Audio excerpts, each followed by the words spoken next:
Mega. Gênesis capítulo 1, verso 5. Pela misericórdia do Senhor estamos avançando e queremos incentivar você a dar seguimento conosco. Deus abençoe, querido seguidor do nosso canal Na Pegada de Yeshua. Nós estamos com uma expectativa muito ótima de que esse projeto Mega vai incentivar e edificar muitas pessoas no estudo da palavra. Você que gosta de um estudo contínuo, linear, não é?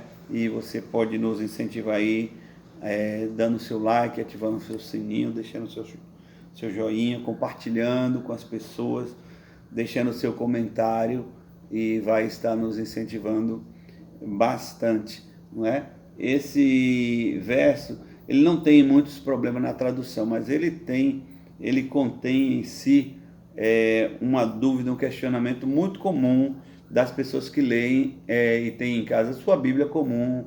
Então eu vou ler aqui na Bíblia comum e vou ler na nossa Bíblia aqui com uma linguagem mais específica, e você vai fazer uma base de comparação aqui, onde você vai ter um pouco de perspicácia para discernir. Veja bem, na Bíblia comum, Gênesis capítulo 1, verso 5. Chamou Deus a luz dia e as trevas noite. Houve tarde e manhã o primeiro dia. Agora veja na linguagem mais fiel ao hebraico. E chamou Elohim a luz dia e a treva, sempre no singular, e chamou Elohim a luz dia e a treva tem chamado noite. E houve tarde e houve manhã, dia 1, ou primeiro dia, não é? Então, como é que nós vamos analisar e mergulhar direitinho nesse verso para termos o máximo de luz aqui desse verso? Chamou Deus o dia, chamou Deus a luz dia, não é? Aqui é Vaikra Elohim Laor Yom. Yom é dia. Só que existem vários tipos de dia na palavra de Deus, não é? Inclusive, tem uma versão mais atual, desde os textos de Qumran, que é aquela caverna lá em Israel, que na análise desse texto do Pentateuco de Qumran, mostra que a palavra que aparece no lugar de Yom, que é dia, é Yoman, que é diurno. Então chamou Deus a luz diurna ou diurno, mas nós vamos ficar com a tradução dia mesmo, porque não aparece lá em Qumran a expressão equivalente a noturno. Então chamou Deus a luz dia, não é? Yom.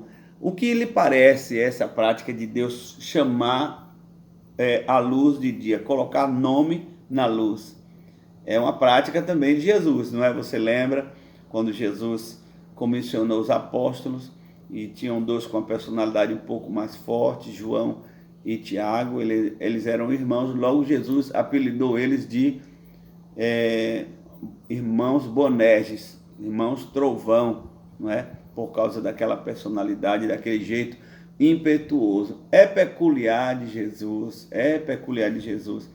quando ele gosta, quando ele quer ter afinidade, intimidade, trocar o nome, colocar o nome diferente, como ele fez com Pedro também, não é? E chamou Pedro de Quefas, né? De fragmento de pedra, sendo que ele é a rocha, não é? Então, peculiar de Jesus, é o mesmo DNA de Deus aqui, quando Deus chama a luz de dia, ele dá nome à luz, chama a luz de dia, não é? E a treva, não é trevas, não é? Não é trevas do inferno maligno, e a treva, noite, não é? Aqui é Velá, Xoxek, Kralailá. Então, aqui no hebraico, está mostrando que aquela treva que vai aparecer logo no verso 2, que estava envolvendo o abismo, confirma que aquela treva não era maligna, não é? Porque aquela treva Deus vai transformar em Laila, que é noite, não é? Então, na ministração anterior, nós ensinamos que bom dia em hebraico, você chega num hotel, em algum lugar, e você fala Boker Tov, bom dia. À noite você fala Laila Tov, boa noite, não é? Porque noite está ligada à expressão Laila. Então, aquele Shoshek, aquela treva que Deus vai chamar para envolver o abismo, o Terron, né, que é o abismo aquoso, no verso 2, ele vai agora transformar em Laila, em noite. Então, é uma treva maligna? Pergunta a você.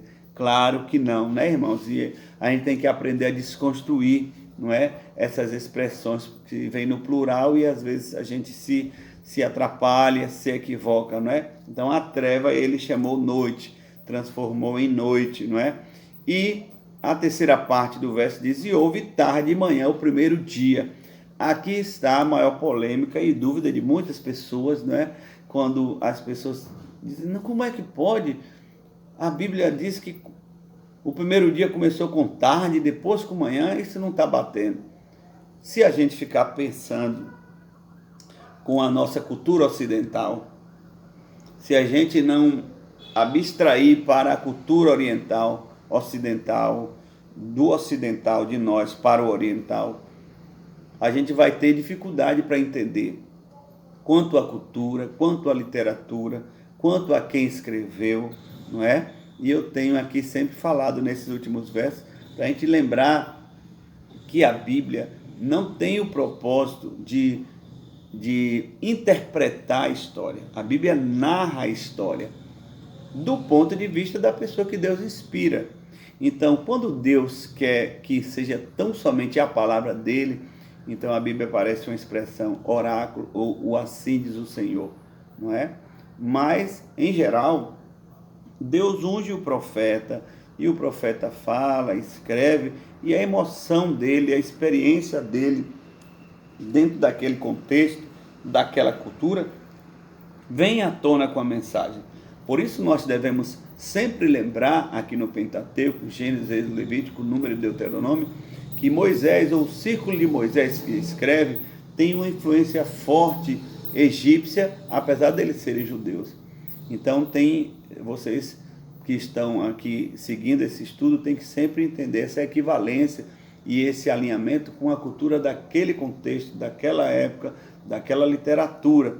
Então, houve tarde e manhã, não é? Como explicar isso? Primeiro, hoje nós vivemos no calendário gregoriano. E esse calendário gregoriano, né, esse calendário romano, nós entendemos aqui, nós fomos educados e aprendemos que o dia começa na meia-noite, no final o dia começa ali e termina na meia-noite, não é? De uma meia-noite para outra meia-noite. Já o calendário judeu, hebraico e egípcio, de toda aquela região, babilônico também, não é assim que o dia começa.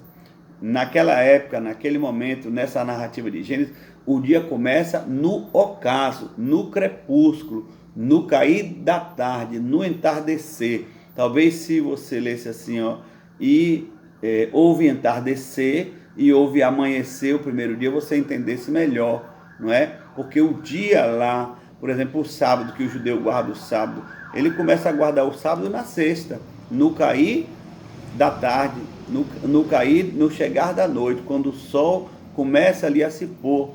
Então, para ele, o dia está começando ali. Por isso que a narrativa aqui houve tarde, né, o cair da tarde, e manhã, o dia primeiro. Entre a tarde e manhã, subentende-se que houve aquela noite. É a mesma coisa aqui no calendário gregoriano. Hoje é segunda-feira. E eu digo para você assim, houve manhã e noite a segunda-feira. Você vai entender que entre a manhã e a noite teve a tarde. Mas como eles já começam, já no ocaso, no crepúsculo, no cair da tarde, então ele diz, houve tarde e manhã, o primeiro dia. E nós já estamos entendendo que entre a tarde e manhã tem a noite. Eles não citam em geral, porque na noite em geral eles não trabalham, né? A cultura, né? A noite se contava com quatro vigílias, não é? Então é interessante, eu vou ler aqui num comentário interessante sobre o dia na Bíblia, como eles aparecem, né? As várias expressões de dia, inclusive tem um dia do Senhor, o Yom Yavé, que não é um dia de 24 horas, e essa narrativa de Gênesis também não dá para a gente entender que é um dia de 24 horas. Até mesmo porque nem o sol e nem a lua nem as estrelas tinham sido criados. O sol e a lua e a estrela só vai ser criado no quarto dia, mas a Bíblia está falando aqui de dia e de noite, né? Independente de sol e lua serem criados. Então vamos aqui, um comentário breve. O dia na Bíblia. O substantivo dia se usa de várias maneiras na Bíblia. Dia se aplica para designar período de luz, está em Jó 11:9, ou João 11:9, e para contar um dia completo. Ciclo de 24 horas também é chamado dia. Também para representar um ano para Deus, né, como 1000 anos, né? Ou 1000 anos pode representar um ano, pode representar 1000 anos, não é? Diferente do calendário gregoriano, como nós falamos aqui, que decorre exatamente da meia-noite à meia-noite. O dia na Bíblia começa com o ocaso e culmina no ocaso do dia seguinte. Isto é, um dia se conta de um pôr do sol até o outro pôr do sol. Elohim, desde a criação do tempo, conta os dias com a queda do crepúsculo, como registra em Gênesis a partir de verso 1 e 5. E houve tarde e houve manhã do que se entende que cada um dos dias da criação começava pela tarde, não é? Você pode chamar ao anoitecer ou ao entardecer. Caiu o sol começou a se pôr, começou o dia hebreu, o dia de Elohim aqui. Então, fica aí nossa explicação. Eu acho que essa era uma dúvida de muita gente, não é? Mas quando você entende que nosso calendário aqui nos trópicos permite a gente separar de manhã, de tarde, de noite. Mas a depender de muitos países, não dá para fazer essa separação. Por exemplo, eu passei um tempo na Holanda e dava 9 horas da noite, 21 horas, estava tudo claro. E aí as pessoas têm esse processo de fuso horário, né? Porque nem todo país tem essa divisão organizada como a nossa do dia, né? Dos 3 turnos, né? E ainda mais que no calendário gregoriano é desse jeito, mas o calendário hebreu é diferente, é um calendário lunar. Então, ao cair do sol, começa, né, ao entardecer, começa o dia. Então, houve tarde e manhã, e entre a tarde e manhã, é claro, a noite. Houve tarde e manhã, está subentendido que a noite está ali, e o primeiro dia. Eu espero que tenha esclarecido, e se prepare, porque os próximos versos, eles são bem cheios de revelação, bem interessantes para a gente mergulhar na palavra. Lembre-se também que nós estamos com uma comunidade no Telegram e você pode fazer parte. Shalom.